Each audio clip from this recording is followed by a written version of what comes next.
The following podcast contains spoilers and words like piss, shit, and fuck. We watch the thing. We watch the thing.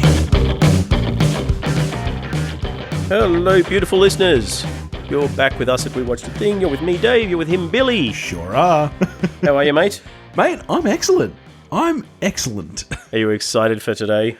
I really am, actually. I am looking forward to this because last time was a lot of fun and getting introduced to some shows that I had never even heard of was good. How are you feeling about this? I'm super keen. You threw curveballs at me left, right, and centre last week. So last time we did this. So no, very keen. So obviously, I don't know if I said it at the top, but we are in round 2 of required viewing. Yes. Where we throw 5 shows at each other that we think the other person hasn't seen, and then have to go and watch them and report back. That's right. Why don't you kick us off then? Firstly, it's 5 shows. Do you suspect that any of yours I will have seen? I actually...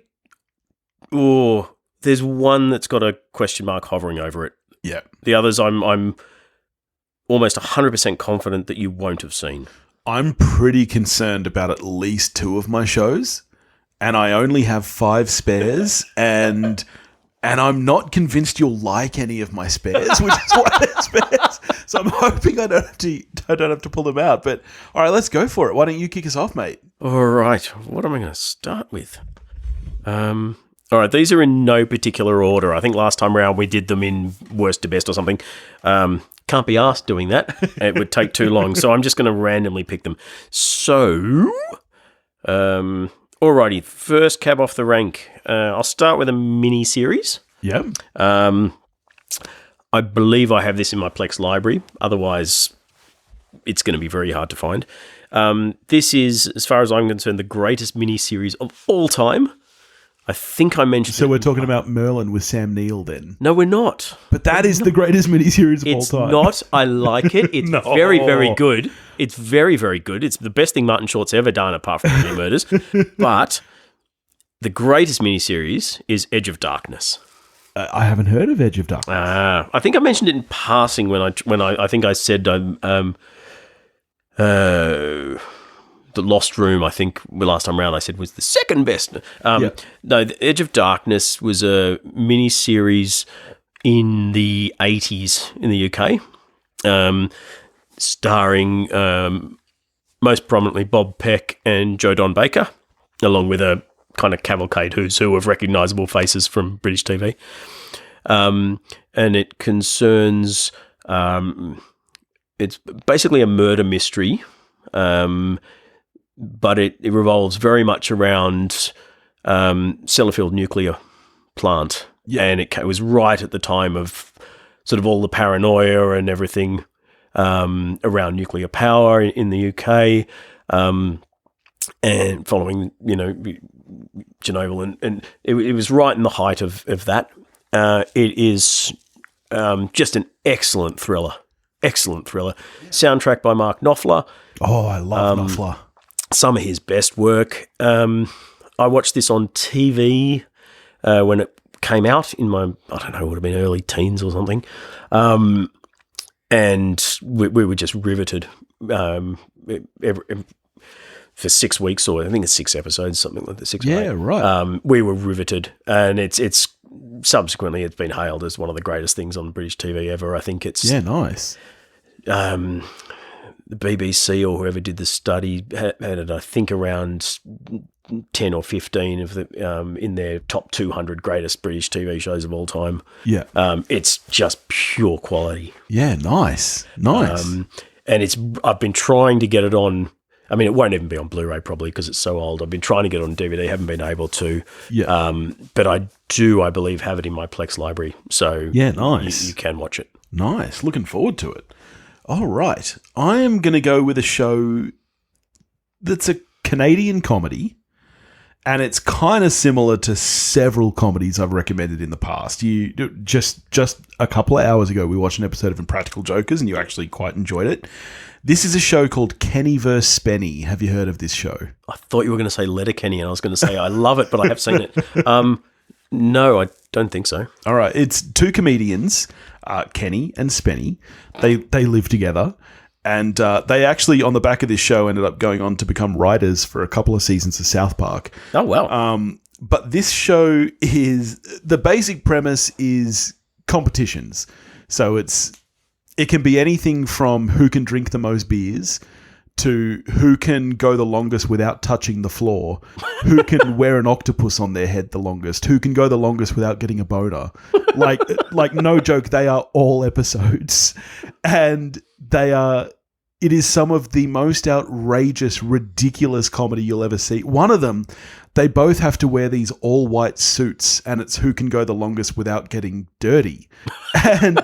And Spenny is very straight-laced, play by the rules. Kenny is always trying to come up with a way to cheat.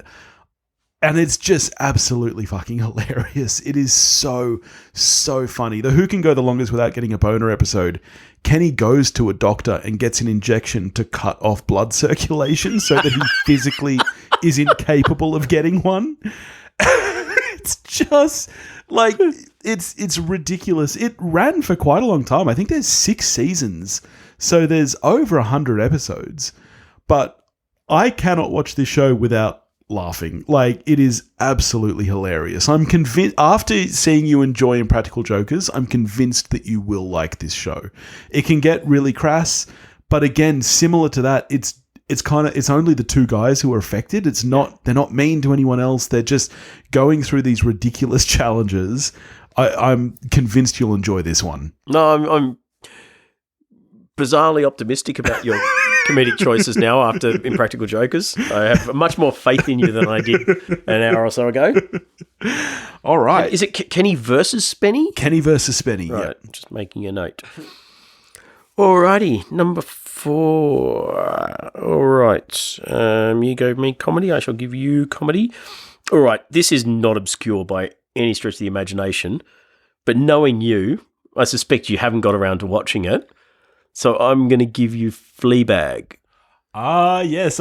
You're lucky I have not watched Fleabag. Nooska's been trying to get me to watch it for ages because she... Thank me later, Noosk. She binged it. She loved it. She's like, why haven't you watched it yet? I have not gotten around to it yet. It is one of the greatest pieces of comedy writing I have ever seen. I know that it's Phoebe Waller-Bridge. Yeah. And I know that there's a lot of breaking the fourth wall and stuff. That's about the extent of my knowledge. I have no idea what it's about. Good. Yeah. Cold's a good way to go in. Okay. No, she's a...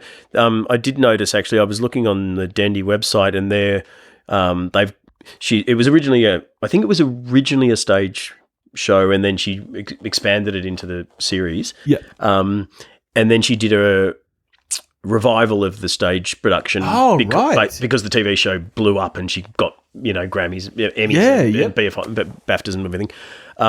And Dandy are going to be broadcast, streaming the play. Streaming the play, which I'm keen to get to. Yeah, right. Oh, that sounds cool. But is she performing in the play? Yeah. It's just her on a chair on stage. That's it. Right. Yeah. I have so much time for her. One, I think she's gorgeous, but she's so clever, whip smart, super funny. Yeah. And the bits I've seen of her are hilarious. I think she hosted SNL once, and that was very funny. The bits I've seen her do are very funny. I've been meaning to get to Fleabag for a very long time. And very self-deprecating as well. Like, doesn't take herself seriously, despite the fact that she's, one of the most successful people in the entertainment industry at the moment. Yeah.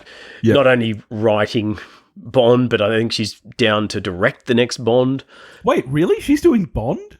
Oh, yeah, I think she co-wrote No Time to Die. Yeah, right. Or she's co-writing the next one. Yeah, wow. It's one or the other. She's well in Bond at the moment. Yeah. Created Killing Eve, which is another cracking show. She's just on fire. Can do no wrong. Yeah. All right. Nice. Well, I'm excited to finally have a reason to watch it. Excellent. All right. This next show is the first one that I'm concerned that you may have seen. It's also one of 2 shows involving one person, which I tried to avoid, but this person is wonderful. And that person is Sharon Horgan, who was a British comedian, and this show is Catastrophe. Have you seen Catastrophe? Is Sharon Horgan Irish actress in Game Night. Yes. I did watch.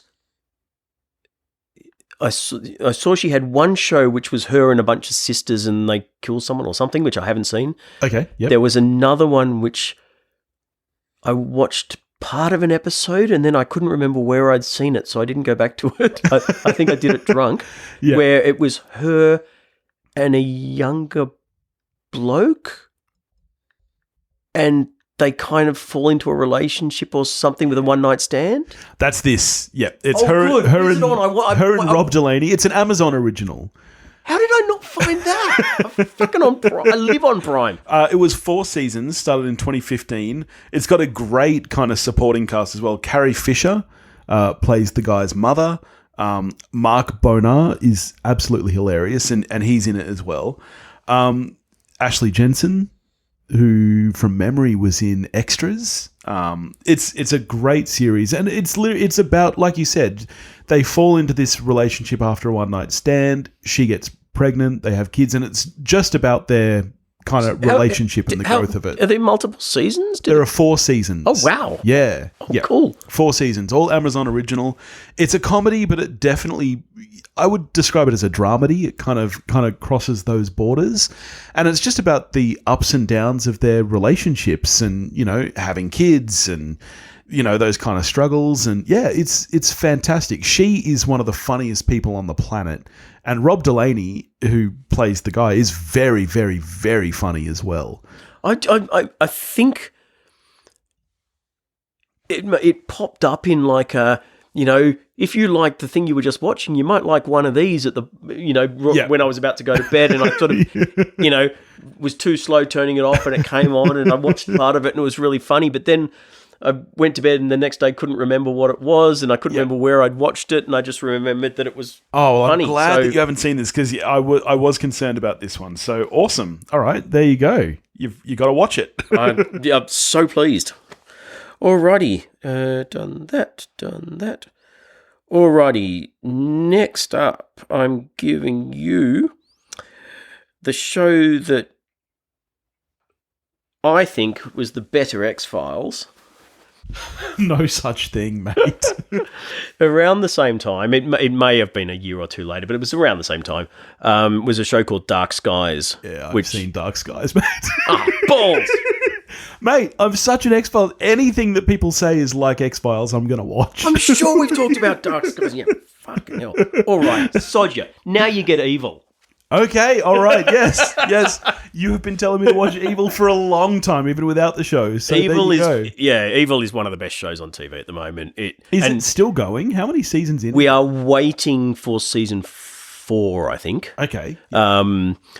Which I think is due later this year, despite the fact season 3 only finished in like February or something. Yeah, right. It's nominally kind of horror adjacent, just in thematically. Yeah. But it's just really funny. Yeah, and the characters are wonderful. I reckon News could love it. It's not remotely scary or really horrific. It's not American Horror Story or anything. Yeah. But it's very, very clever. Yeah. What's his name? Michael Emerson, I think. Benjamin Linus. Oh, right. Is really? in it. He's one of the main antagonists. I love him. You've got. See, I haven't remembered the names because I wasn't expecting to give it to you. Katja Herbers, who I hadn't seen in anything before Evil, but she's also in Mrs. Davis, which we spoke about fairly recently, the new Lindelof show. Yeah. She's the main lead, I guess, the female lead, and she is a psychologist who gets employed or brought onto a team at the Catholic Church that investigates demonic cool. That happenings. Sounds right up my alley. Does sound up. She's employed to be the Scully, so she's there to be the because most of these things turn out to be psychological, not demonic. Yeah. And her partner, I guess, is a priest in training, played by Mike Colfer, who was Luke Cage in the Luke Cage series. And there's one other guy who's sort of the scientist on the team. And it's the kind of monster of the weekish premise is them getting a case each week, but there's a strong through line. You've got a kind of will they, won't they bubbling under the surface between her and Priest in training. There are some kind of overarching plot lines that run through the whole series involving Michael Emerson and others, and it's just really good. Even Siri thinks it's good. That sounds super cool. I'm keen for that. All right. My next one is another one that I'm very concerned you may have seen, but I had to put it on the list on the off chance that you haven't. Have you seen a series with Matt LeBlanc called Episodes? Yes, I have. I thought you were about to say Joey. I'm not putting Joey on the list. Yeah, no, Episodes. I think it went for about 4 seasons or something. Five from memory, I've definitely seen multiple seasons of it. No, I loved it. Fantastic show. I thought you'd probably... Stephen Mangan and what's her name from Black Books. I was straight funny. In there. So funny. Okay, well, what do I give you instead then? Oh, I'm gonna let you pick. Okay. Oh, okay. I'm gonna tell you. I've got an Australian show. I have a sitcom, I have a documentary, I have a sci-fi show, and I have a game show. Game show? Yes, I have a game show. Well, try me on sci-fi first. Okay. Have you seen a series called Eureka? I think this is another one where I may have seen like half an episode because I know the premise. It's like a town with all the geniuses and every Joe Schmo sheriff goes there or something. Yeah. No, you've seen... All right, I'm not counting that one then. I'm going to give you the game show. I don't think I've watched it. I'm going to give you the game show. Oh. Why did you let me pick if you're going to pull the rug out from under me? And I'm going to pick the game show because I don't know if you know this about me, but when I'm not watching Property Brothers... You're watching other shit, I'm watching the Game Show Network, my friend. I fucking love the Game Show Network. The price is right. Oh, man. The Chase. Big fan of The Chase. Love The Chase. This is a series called Divided. And the reason it made this list is because the premise is so insanely cooked and it works so well. All right. 4 random people. All right.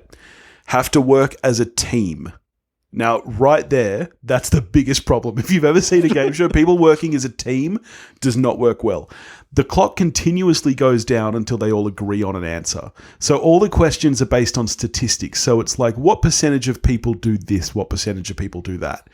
And they all have to agree unanimously on an answer. And the longer they take to do that, the more their money goes down. There is a takeover button. If one of them is super confident, they can hit that. You get 2 of those.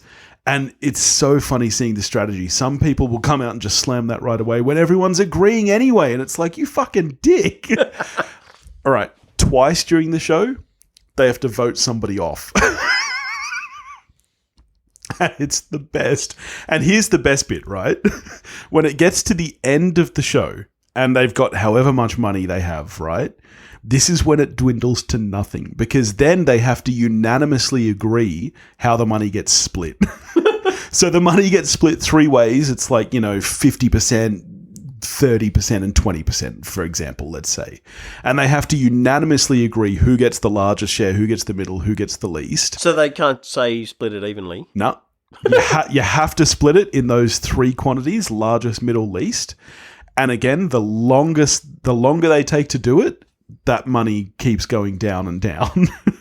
And there have been times where they walk away with no money at all because one holdout who was clearly the weakest person on the team refuses to take the least, and they never lock anything in and they all walk away with nothing. And it is the best. It is so good. Right at the outset, you'd say, whatever the percentages are, we'll just do 1, 2, 3, but after this show, when we get home, we'll just divvy it up evenly. Well, they're random people. They're people who don't know each other. It's so good. All right, I'll take your word for it. You're probably going to hate it. Divided. But yeah, right. Divided. Have you heard of a show called Brass Eye? No, I've not. Excellent. All right. I'm a huge fan. I don't know if you know the comedian Chris Morris. Yes. For listeners who haven't heard of him, the senior Renham in the IT Crowd in season 1, before he launches himself out the window, is a fairly notorious British comedian who started on radio and then moved to TV doing semi-sketch shows, mockumentaries, that sort of stuff, always really pushing the boundaries of good taste and what was acceptable. And he had a number of shows, but the best, as far as I'm concerned, is a show called Brass Eye, where he hosts it. Each episode has a particular topic that he then investigates satirically. Cool. So there's one episode on drugs where he creates a fictional drug, and then they go around getting well-known celebrities to do, public service announcements about, the dangers of this drug called cake. Yeah. He notoriously did a special episode right at the height of a number of people getting done for doing wrong things with younger people, called Petergeddon.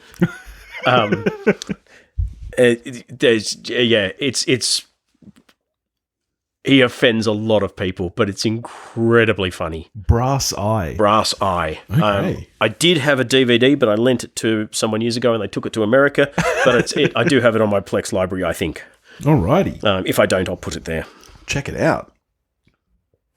All right. My next one is where, once again, I'm taking you to Anime Town. All right.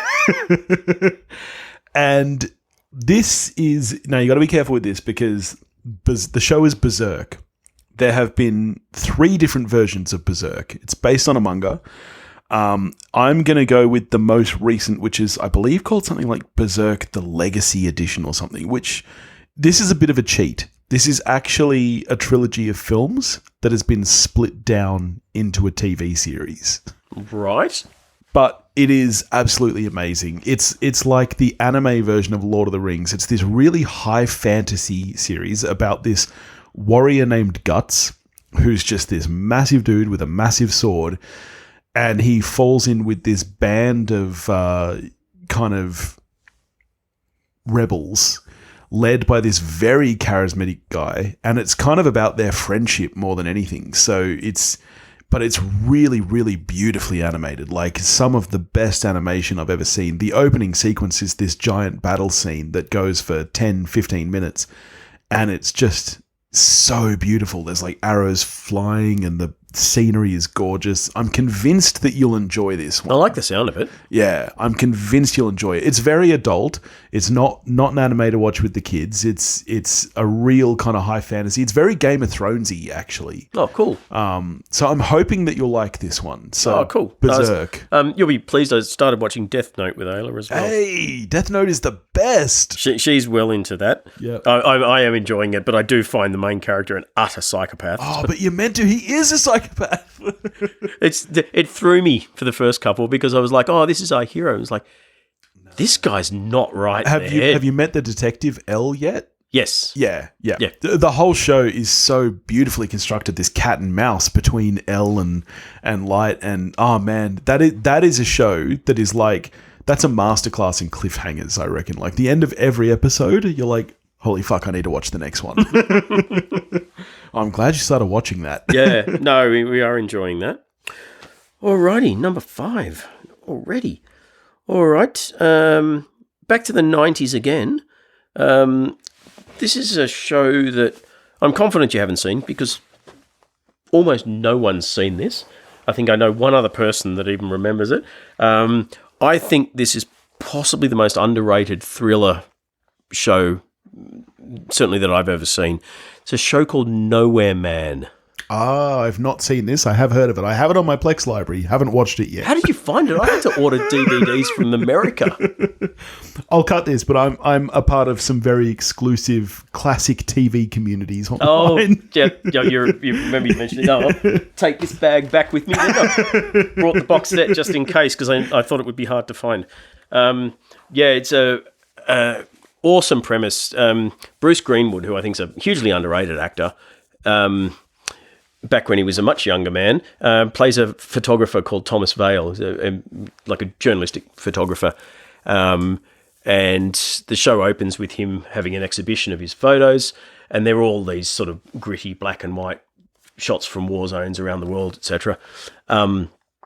And his wife, from memory, goes home early. He stays to the end of the exhibition, then goes home. And his wife doesn't recognise him. Yeah. Says, "Who are you? You don't live here. Go away." His key doesn't work in the lock. And he has been essentially erased. Everyone that he knew the day before claims they've never met him before, don't know who he is. He doesn't have any... His bank accounts don't work. He doesn't have any money. He's got nothing. He's literally been erased, and comes to suspect it's because of one of the photos he's taken captured something that some power doesn't want seen, because that photo's been taken from his gallery. Yep. And then it's basically him trying to get his life back, to find out what's happened, who's done it to him, and so on. That sounds super cool. It's very cool. All right, I'm excited to finally watch that one. All right, my last one. I was worried that you would have seen until you brought it up earlier in this episode, saying that you haven't seen it, because it's another Sharon Horgan show. It's Bad Sisters, which you alluded to earlier. So yeah, it's an Irish black comedy, developed by Sharon Horgan, and it's about a group of 5 sisters. And 4 of them collude to decide to murder their brother-in-law because he's a complete sack of shit. And it's a dramedy like Catastrophe was. It's very, very funny, very typical Irish comedy. But it's one of those shows that kind of starts in the thick of it. So it starts at the funeral, and we kind of work backwards and forwards until we get to the point, figuring out how it happened. And so far, there's only 1 season. I do believe it's coming back for a 2nd season. But I'm really curious to hear what you think of this one, because it's very funny. I saw the trailer while I was watching something else, and did think, I like her, and this looks really good. So it's got 100% on Rotten Tomatoes. Damn. So yeah, no. So I'm curious to hear what you think of this one, because I like it a lot, and Noosk loved it. Like she is obsessed with Sharon Horgan, and she's the one who made me watch it, and it is very, very good. So I can't remember the first thing I saw her in, but I know it wasn't Game Night, because when she came in on Game Night, I was like, "Oh, I love you!" Yeah, and she was the best thing about that movie, and that movie was a great movie. That was a good movie. I need to rewatch that, actually. I was thinking that the other day. I've got this growing list of. I know that there's so many things I haven't seen, and people are always telling me that, but I just have this list of things I want to rewatch at the moment. Like, ever since last week when we did our comedy, thing, I really want to rewatch Not Another Teen Movie and Joe Dirt. And it's like, sure, do I really want to waste my time rewatching those when I've only seen 1 Indiana Jones film? But yeah, I do. I'm sorry. Let's backtrack 3 seconds. Yeah. What? I've only seen Raiders. You've not seen Temple of Doom or Last Crusade, the other 2 Indiana Jones films? No, I've not. There's there's 3. You've seen 33% of all the Indiana Jones films. And I only saw Raiders for the first time, 2-3 years ago, when Topher made me watch it. Did you grow up in a bunker? But why would I waste my time with that when I can watch Joe Dirt again for the 50th time? I was listening to an episode of Scaredy Boys, and they were talking about Misery, and I'm like, fuck, now that is a movie worth rewatching. You've seen Misery, right? Yes, Dirty Bird, but yeah, you haven't seen Indiana Jones and the Last Crusade. You haven't, or Temple of Doom. No, but I've seen The Mummy, so who cares? Oh God. Tell you what, we'll do them on the show before the 4th one comes out later this year. The 4th one's going to suck. I don't give a crap about it. There are 3 Indiana Jones films, and there will only ever be 3 Indiana Jones films. But yes, we'll do those. I mean, it's a great ride at Disneyland. I know that much. Well, there you go. We both have 5 new series to watch. I'm excited. The one I'm most excited for you to watch is Divided. All right. Well, next week we'll hopefully be getting to Guardians, maybe with a guest. If not, maybe another top 5 or something. We'll figure it out. Yeah, Or maybe Indiana Jones. that would be great. All right. In the meantime, if you want to get in touch with us, you can do that at wewatchedathing.com or wewatchedathing@gmail.com. You can find us on Facebook, Instagram, and Twitter, all under the handle at wewatchedathing. If you want to help support the show, you can do that at patreon.com/wewatchedathing, and we'll catch you next week. See ya.